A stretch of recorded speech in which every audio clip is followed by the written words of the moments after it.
परभणी जिल्ह्यातल्या सर्वच साखर कारखान्यांनी किमान 2700 रुपये तरी भाव द्यावा अशी अपेक्षा जिल्ह्यातल्या शेतकऱ्यांची होती। अर्थात या परिसरामध्ये असणारा दुष्काळ सदृश परिस्थिती आणि एकूणच रिकव्हरी कमी असणं यामुळे स्वाभिमानी शेतकरी संघटनेच्या कार्यकर्त्यांची तीच भूमिका होती। बहुतेक सगळ्या कारखान्यांनी 2700 रुपये जाहीर केलेलं होतं। 2 कारखाने मागे राहिलेले होते। आज या ठिकाणी रस्ता रोकोचा इशारा दिल्यानंतर दोन्ही कारखान्यांनी चांगला प्रतिसाद दिला। पोलिसांनी मध्यस्थी केली आणि लक्ष्मी सरस्वती लक्ष्मी नरसिंह आणि 21 याही कारखान्यांनी 2700 रुपये द्यायचं कबूल केलं। आता राहिलेल्या काळामध्ये या दोन्ही कारखान्यांना जास्तीत जास्त ऊस पुरवठा करून आम्ही सहकार्य करू, कारण चांगला दर देणारे कारखाने चालले पाहिजेत, टिकले पाहिजेत। त्यांनी पुढच्या वर्षी पुन्हा चांगला दर दिला पाहिजे अशी आमची अपेक्षा असते आणि त्या पद्धतीने आम्ही त्यांना सहकार्य करू। आणि काय 200 रुपयानं जिल्ह्यात एकूण 32 लाख टन ऊसाचं उत्पादन अपेक्षित आहे। त्या हिशोबानं या एकूणच 1.5-2 महिने चाललेल्या आंदोलनामुळे जिल्ह्यातल्या ऊस उत्पादक शेतकऱ्यांना 64 कोटी रुपये वाढवून मिळालेले आहेत। शिवाय मागच्या वर्षाचे 6-7 कोटी रुपये 100 रुपयाच्या रूपाने मिळालेले आहेत। चळवळ केली, संघटितपणा दाखवला तर निश्चितच शेतकऱ्यांचा फायदा होतो। त्याचं एक उत्तम उदाहरण आहे असं म्हटलं तर काही वावगं ठरणार नाही। महायुतीचं जवळपास जागा वाटप फायनल झालं आहे। महायुतीकडून किंवा महाविकास आघाडीकडून काही प्रस्ताव पुढे गेलाय का? तुमची काय दिशा असणार आहे? कारण निवडणुकीला दिवस फार कमी उरलेत। खरं तर गेले 3 दिवस मी मराठवाड्यामध्ये शेतकऱ्यांच्या प्रश्नासाठी म्हणून दौऱ्यावर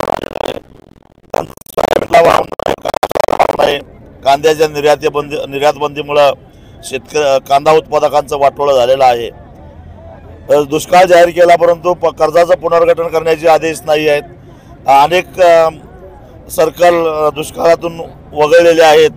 अशा तक्रारी शेतकऱ्यांच्या आल्यामुळं मी 3 दिवस झालं मी या मराठवाड्याच्या दौऱ्यावर आहे आणि तेच प्रश्न माझ्या डोळ्यासमोर आहेत। स्वाभिमानी शेतकरी संघटनेच्या दृष्टिकोनातून विचार करायचा झाला तर आम्ही आधी शेतकऱ्यांचे प्रश्न महत्त्वाचे मानतो। राजकारण आमच्या दृष्टीनं गौण आहे, तरीसुद्धा एकूणच या सगळ्या व्यवस्थेमध्ये सगळ्यांच्यावरच आमचा विश्वास उडालेला आहे। त्यामुळे स्वाभिमानी शेतकरी संघटनेनं स्वतंत्रपणानं कुठल्याही आघाडीत न जाता निवडणूक लढवायचा निर्णय घेतलेला आहे। किती जागा लढवणार स्वतंत्र लढले तर? जिथं आमच्या कार्यकर्त्यांच्या मध्ये क्षमता आहे, कारण शेवटी निवडणुकीमध्ये थोडाफार पैसाही खर्च होतो, तो कार्यकर्त्यांना पदरमोड करावी लागते आणि जिथं कार्यकर्त्यांचं जाळं आहे असे 6 मतदारसंघ आम्ही निवडलेले आहेत। त्यातले कोल्हापूर जिल्ह्यातले 2 एक मी स्वतः लढवत असलेला, त्याचबरोबर कोल्हापूर, सांगली, त्या माढा आणि परभणी,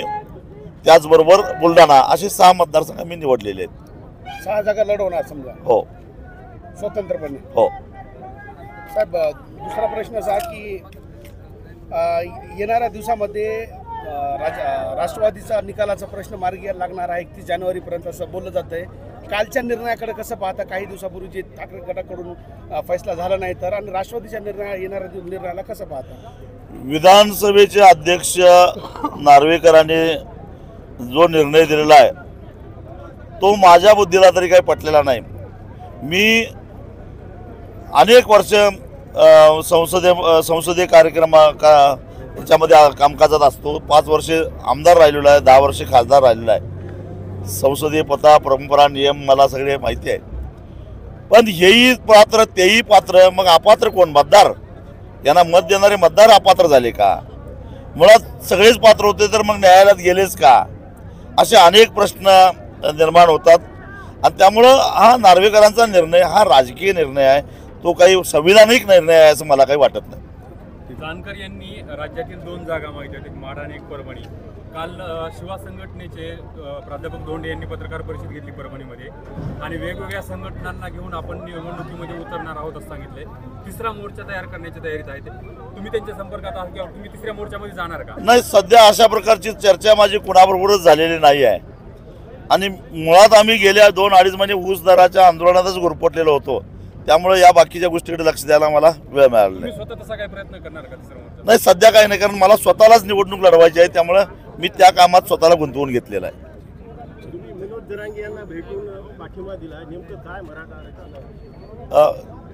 मनोज जरांगेंना यासाठी भेटलो की मी जालना जिल्ह्यामध्ये दौऱ्यावर होतो आणि जाताना त्यांच्या गावावरून जात असताना त्यांची सदिच्छा भेट घेतली. कारण या आंदोलनाला पहिल्यापासून स्वाभिमानी शेतकरी संघटनेचा पाठिंबा आहे. किंबहुना लोकसभेमध्ये सगळ्यात आधी 2012 साली मी हा प्रश्न उपस्थित केलेला होता.